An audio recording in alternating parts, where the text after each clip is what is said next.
Way down in the jungle. An exotic was this feet. Don't know how long they thought he was gonna live. With them fucked up genetics, something had to give. Oh man, it is over. I'm going to the gym. I'm going to work out and try to be beautiful for this year. And I tell you this, wow. A question was not posed to me, but I'm going to answer it because someone later on posed it to me. It was from a good friend of mine, Oscar Gomez.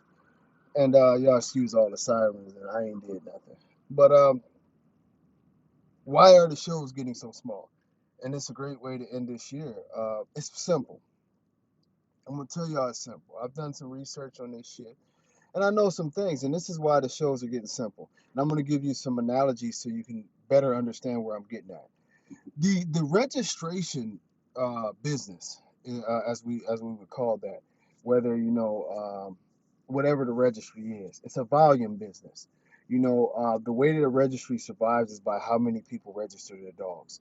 So because it's a small market, you know what I mean. You only $30, and then with all your other fees, it's not like you're making that whole $30 or $25. It's more realistically that you're going down in the range after paying employees and all that of half of that. So you need a good amount of people to continuously keep on, registering their dogs, registering their litters, throwing shows. Every penny counts because as you try to climb up out of the hole or whatever, this is what you need. You need numbers. So the shows are very important because the shows promote numbers. The more people show their dogs, the more people are probably going to breed their dogs, and the more people that are going to breed their dogs, you know what I mean? There's more puppies, and it's constant turnover. As you know, it multiplies and it multiplies. It's an ever-growing business. But this is where a problem was struck this year. One of the big problems that was struck not this year, but in recent history, is that you have, in particular, when we discuss sometimes the ABKC, is that it's been made to be a high-end business, more and more like a Rolls Royce. And let me tell you, not quality-wise, but price-wise.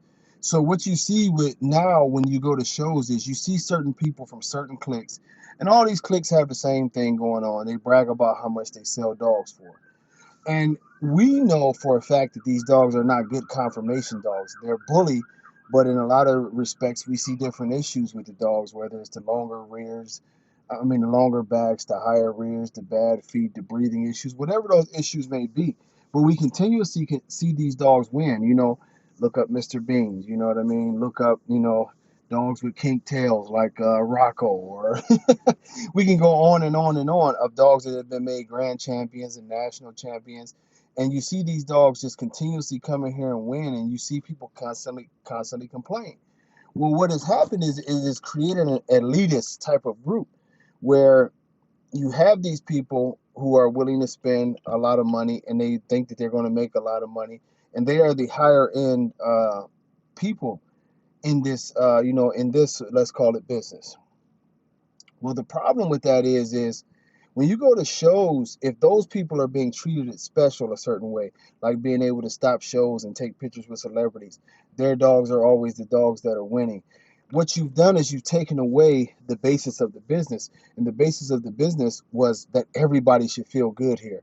And in original shows, we didn't have an elitist mentality. Anybody could win on any given day. That's what drove it. You had literally on some shows thousands of people to come in and not only see, but to root for their friends' dogs or to bring in their dogs. You would have everybody bringing in their dogs, and they always felt like they had an opportunity to win.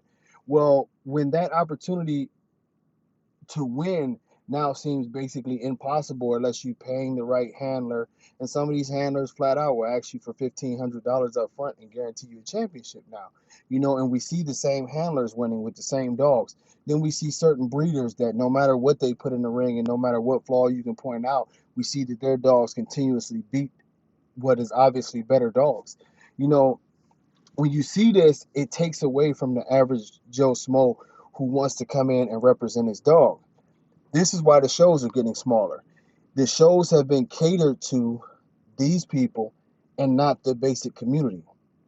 So those of us who are not trying to puppy peddle or push, super, super high prices on dogs, and we're actually going for confirmation and we're doing, we're doing our 1-2 the best we can as far as making the breed better and making a nice dog, some of us still get good prices. And it's not so much just the price, but it's, sometimes it's the acknowledgement or whatever.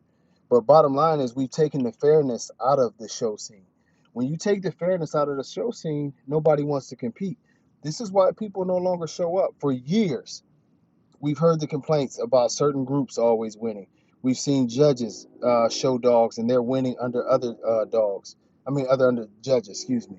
We've seen certain breeders that always seem to win, certain cliques that always seem to win. Well, you still have those people there. The problem is the average Joe Schmo who has supported this community and put their hard-earned dollars to many a shows and trying to get out and represent the breed are often treated like peons and that they don't belong. When you do people like that for so long, they walk away. Numbers are created from a general public, not an elitist mentality.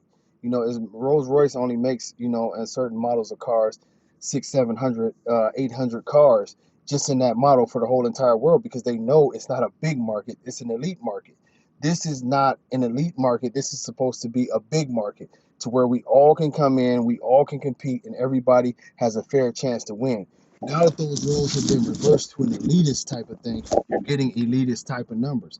You're getting 100 people or less to these shows that used to get 700, 800, 900 people.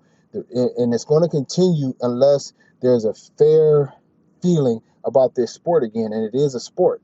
We go to sports to root on our favorite team or our favorite person or whatever to see if they're going to win. But when you feel like the outcome is previously decided, you don't even want to show up to that event. Think about any other sport. If you were going to show up to a basketball game, but you already knew that no matter what happens, that the Lakers were going to win, it wouldn't be very interesting. If you're going to see a boxing match, and regardless, and that might be a bad example the way they judge, but regardless of whatever's going on, a certain boxer is going to win. Even if he got knocked out, they still raise his hand in victory. You're like, what the hell? It's like that sometimes in our show rings. This is why people are turning their back on our community. There's genuinely a feeling of distrust, and there's genuinely a feeling of people tired of seeing dogs that they know are not strong foundation, not strong to the standard, not strong in health, and to see these dogs consistently be given awards and winning because of who they're associated with, it pushes people away. So if y'all want to know why the shows is getting small, y'all, I might not have worded this to great, but y'all get my point of what I'm saying is when you make something that's only for a special class of people, special means limited. Special, means very limited. It's a very limited show now. Those shows are for those special people, and general public really doesn't have a chance. So general public is turning their back on it. But until next time, man, God bless y'all. 2020, here we go, baby. Much love. Later. Peace.